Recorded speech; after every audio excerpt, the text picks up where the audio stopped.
The Holy Gospel according to Luke. Glory to you, O Lord. Now, about 8 days after all these things that Jesus was saying, Jesus took with him Peter and John and James and went up on the mountain to pray.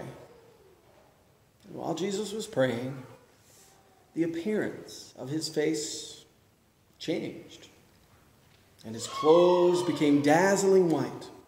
Suddenly, they saw two men, Moses and Elijah, talking with him. These men appeared in glory and were speaking of Jesus' departure, which he was about to accomplish at Jerusalem. Now, Peter and his companions were weighed down with sleep, but since they had stayed awake, they saw Jesus' glory and the two men who stood with him. Just as they were leaving him, Peter said to Jesus, "Master, it is good for us to be here. Let us make 3 dwellings, one for you, one for Moses, and one for Elijah."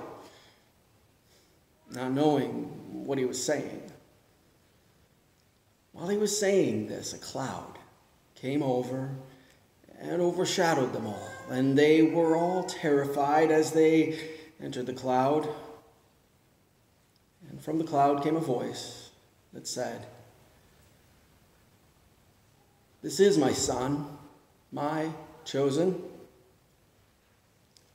Listen to him." When the voice had spoken, Jesus was found alone, and they kept silent. And in those days, told no one any of the things they had seen. The Gospel of the Lord. Praise to you, Lord Christ. You may be seated.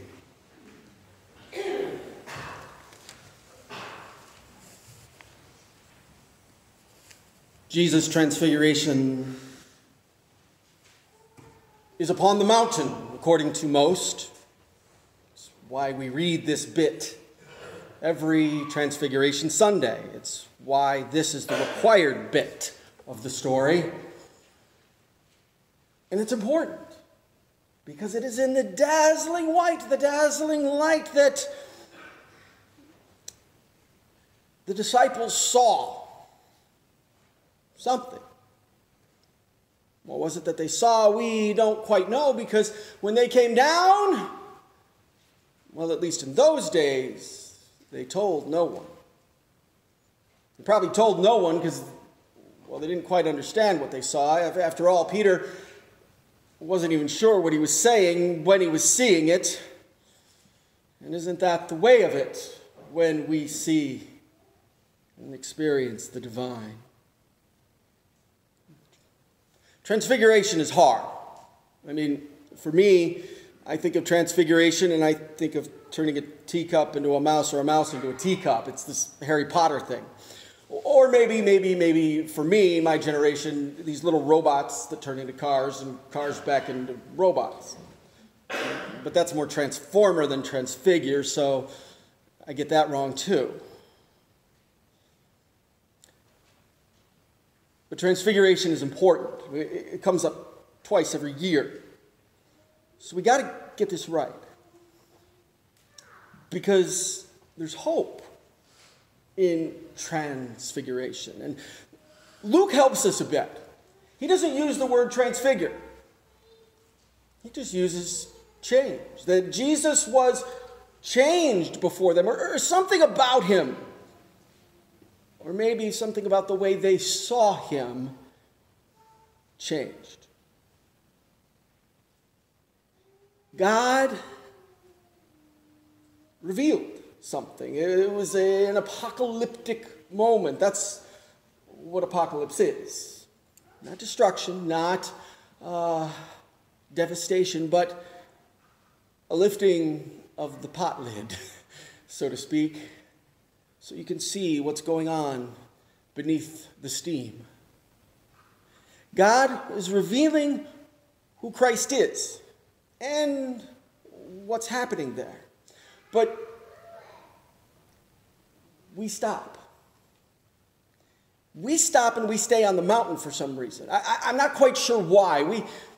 Man, we like mountaintops. We want to experience the divine, and we are determined to call good some God that Jesus never really reveals. I think it's because God made us in God's own image. And so therefore, out of politeness, maybe, I don't know, we want to do the same back. We want to make God in our own image. And yet, what ends up happening then is we want to make God like the things we like and love the things we love and hate the things and often the people that we hate, or at least not like them as much. But see, Jesus didn't stay on the mountain, and the disciples didn't not ever share about this. They came down. And that, if you look at the citing of today's story, there's a parenthesis part that we could have read. And the parenthesis part is Jesus coming down off the mountain. And as he comes down, a father runs up to him and says, Jesus, Master, you have to help. My son, he's possessed by demons, and it's horrible. They throw him into the ground, and they even throw him into the fire and bash him about. Can you help? I came to your disciples, the morons you didn't take up on the mountain to pray with you. They couldn't do nothing. And Jesus just, I don't know who he's exasperated with, whether it's the disciples or the people or who he's struggling with at the moment, but he's exasperated and he says, "You perverse and faithless generation,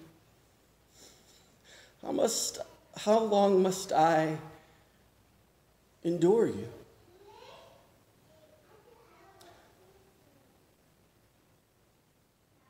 But the boy matters. And he goes and he heals him.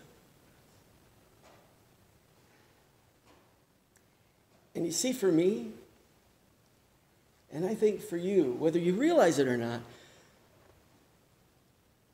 that's Transfiguration Time.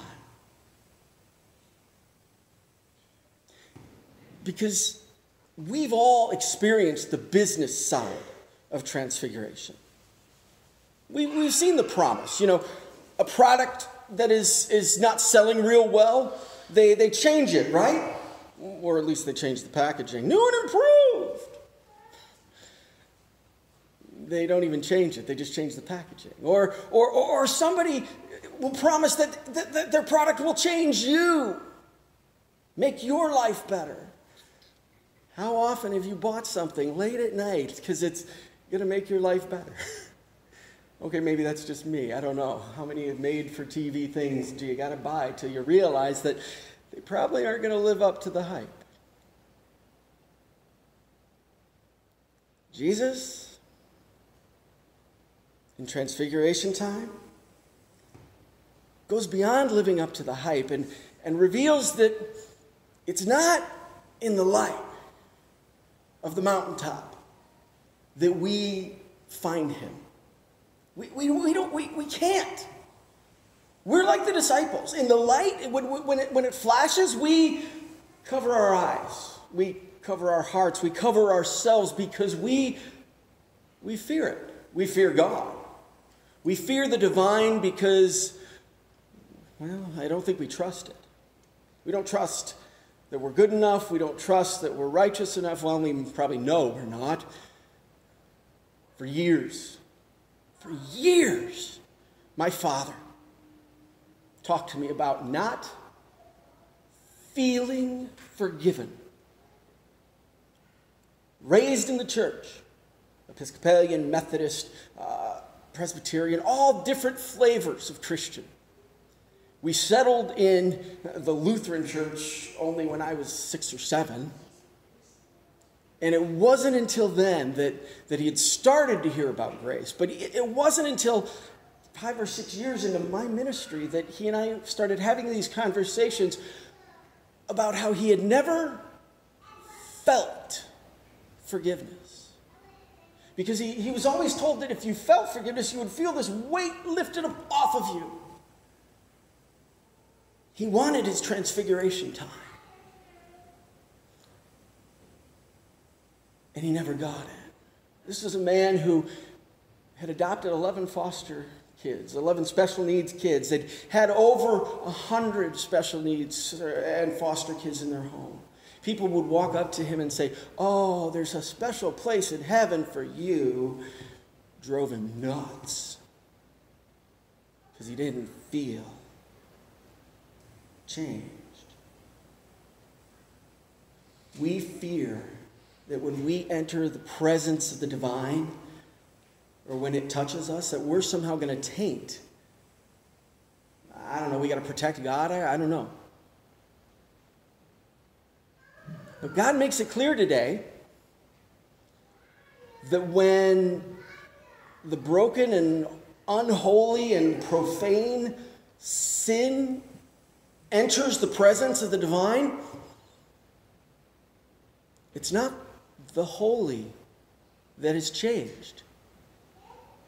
It's not the darkness that pushes away the light, is it?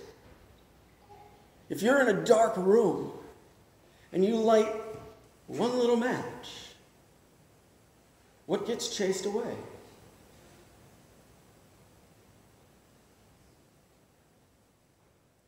If you're in a dark room and you light one little match, what gets chased away? The darkness, exactly. It is the same with sin and unholiness and brokenness and even demons. This is the beauty of it. Jesus' identity isn't revealed in the light because we shy away from the light, but in the love, oh yeah. In the love, we are drawn in.